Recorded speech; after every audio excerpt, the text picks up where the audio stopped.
নমস্কার বন্ধুরা, সাথী কিচেনের আবারও এক নতুন রেসিপিতে আপনাদের সবাইকে স্বাগত জানাই। কাঁচা আম ফুরিয়ে যাওয়ার আগে ঝটপট তৈরি করে ফেলুন এই রকম দারুণ স্বাদের কাঁচা আমের ঝুরি আচার। একেবারে নতুন ধরনের ভিন্ন স্বাদের কাঁচা আমের দারুণ লোভনীয় টকঝাল মিষ্টি চটপটা এক রেসিপি। ভিডিওটি কোথাও স্কিপ না করে শেষ পর্যন্ত দেখতে থাকুন। কাঁচা আমের ঝুরি আচার বানাতে প্রথমেই লাগবে কাঁচা আম, আর গরমের সময় প্রচুর পরিমাণে কাঁচা আম পাওয়া যায়। তাই কাঁচা আমটা শেষ হয়ে যাওয়ার আগে এই রকম আচারগুলো তৈরি করে আপনারা দীর্ঘদিন পর্যন্ত সংরক্ষণ করে রাখতে পারবেন। তাই আজকের এই সহজ রেসিপিতে একেবারে সহজভাবেই শেয়ার করলাম দারুণ একটি লোভনীয় কাঁচা আমের ঝুরি আচারের সহজ একটি রেসিপি। প্রথমেই দেখুন আমের মুখের কাছের অংশ বেশি করে কেটে খোসাটাকে বাদ দিয়ে তারপরে আমগুলোকে এই রকম ঝাড়ি ঝাড়ি করে কেটে নিয়েছি। এগুলোকে গ্রেটার দিয়ে গ্রেট করবেন না, একটু পুরু করে কাটবেন। তারপরে এর মধ্যে দিয়ে দিচ্ছি পাউডার সুগার। চিনির গুঁড়ো দিতে হবে। চিনির গুঁড়ো দিলে এটা খুব তাড়াতাড়ি আমের সঙ্গে মিশে যাবে, তার জন্যই এখানে চিনি দেওয়া। চিনির গুঁড়োর বদলে আপনারা চিনিও দিতে পারেন। চিনির গুঁড়ো দিলে খুব কম সময়ে ইনস্ট্যান্ট আচারটা তৈরি করে ফেলতে পারবেন। চিনিগুলো দেখুন খুব সুন্দর গলে গেছে, আর দেখুন অনেকটা জলও রিলিজ করেছে। এই জলের মধ্যে আমগুলোকে ডুবিয়ে রাখতে হবে। ততক্ষণে আচারের জন্য স্পেশাল মশলাটা রেডি করে নিচ্ছি। তার জন্য দিচ্ছি 1 চামচ গোটা 5 ফোড়ন, 1 টেবিল চামচ দিচ্ছি মৌরি, আর দিচ্ছি 1 চামচ গোটা ধনে। শুকনো কড়াইতে একটু ড্রাই রোস্ট করে নিতে হবে। গ্যাসের আঁচটা মাঝারি থেকে কমের মধ্যে রেখে একটুক্ষণ ভাজা ভাজা করে নিলেই দেখবেন কালারটা খুব সুন্দর চেঞ্জ হয়ে আসবে, আর খুব সুন্দর ভাজা ভাজা গন্ধ বেরোবে। তারপরে মশলাগুলোকে ঠান্ডা করে নিয়ে মিক্সার গ্রাইন্ডারে গুঁড়ো করে নিয়েছি। এই আচার তৈরি করতে আরও কিছু মশলা আমি দেব, তার জন্য আপনারা পুরো ভিডিওটা দেখতে থাকুন। আমি মশলাগুলো যখন দেব তখন বলে দেব আরও কী কী মশলা লাগবে।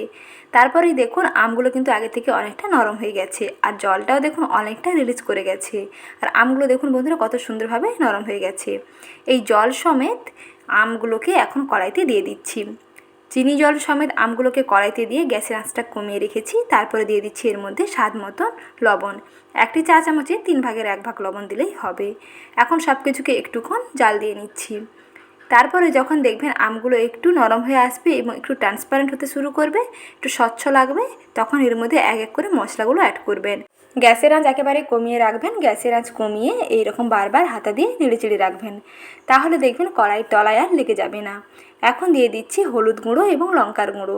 এতে আচারের কালারটা খুবই সুন্দর আসে। 1/2 চামচ হলুদ গুঁড়ো দিলাম আর 1/2 চামচ লঙ্কার গুঁড়ো দিলাম। শুকনো লাল লঙ্কার গুঁড়ো এটা ঝাল অনুযায়ী দিয়ে দিবেন। আর এখানে যদি অল্প একটু Kashmiri red chilli powder add করতে চান কালারের জন্য, তাহলে সেই বুঝে 1/2 চামচ শুকনো Kashmiri red chilli powder add করবেন। এখন দিয়ে দিচ্ছি 1 টেবিল চামচ ভিনিগার। আর এই ভিনিগার দেওয়াতে এই আচারগুলো 1 বছরের বেশি দেখবেন ভালো থাকবে। আচার দীর্ঘদিন পর্যন্ত ভালো রাখতে হলে এখানে 1 টেবিল চামচ ভিনিগার অ্যাড করবেন। এখন দিয়ে দিচ্ছি 1 টেবিল চামচ ভাজা জিরের গুঁড়ো। আর দিচ্ছি সেই স্পেশাল যে মশলা রেডি করে নিয়েছিলাম, সেই স্পেশাল মশলা থেকে 1 টেবিল চামচ দিয়ে দিচ্ছি স্পেশাল মশলা।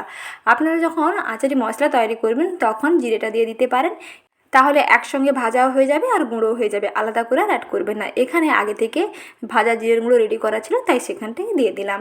আর মশলার সঙ্গে আমি দেখাইনি। প্রথমেই দিলাম ভাজা জিরের গুঁড়ো, তারপরে দিলাম স্পেশাল আচারি মশলা। কিছুক্ষণ কষিয়ে নেওয়ার পরে যখন এরকম শুকনো শুকনো হয়ে আসবে, তখন আর একবার শেষে দিয়ে দেবেন আর 1 চামচ সেই স্পেশাল মশলা। এইভাবে কিছুক্ষণ নাড়াচাড়া করলে দেখবেন কড়াই থেকে মিশ্রণটা সম্পূর্ণ আলাদা হয়ে আসবে। যখন মিশ্রণটা এরকম জমাট হয়ে আসবে, একেবারে ঘাঁটা ঘাঁটা হয়ে যাবে, তখন বুঝতে পারবেন যে আচার একেবারেই রেডি। আচার দেখুন খাওয়ার জন্য একেবারেই রেডি হয়ে গেছে। এখন আচার একটু ঠান্ডা করে নিচ্ছি। ঠান্ডা করে নিয়ে তারপর একটি কাঁচের বয়ামে ভরে রেখে দেবেন, দেখবেন দীর্ঘদিন ভালো থাকবে। আচার গরম অবস্থায় কাঁচের বয়ামে ভরবেন না, তাহলে কিন্তু আচার তাড়াতাড়ি নষ্ট হয়ে যেতে পারে। তাই আচার বেশি দিন সংরক্ষণ করতে হলে ঠান্ডা করে নিয়ে তারপরে কাঁচের বয়ামে ভরে রেখে দেবেন, দেখবেন দীর্ঘদিন ভালো থাকবে। আর ঝটপট তৈরি করে ফেলুন এইরকম টকঝাল মিষ্টি মুখরোচক কাঁচা আমের ঝুরি আচার। রেসিপিটি ভালো লেগে থাকলে ভিডিওটিতে লাইক করবেন, সঙ্গে চ্যানেলটিকে সাবস্ক্রাইব করে রাখবেন। ভালো থাকবেন, ধন্যবাদ।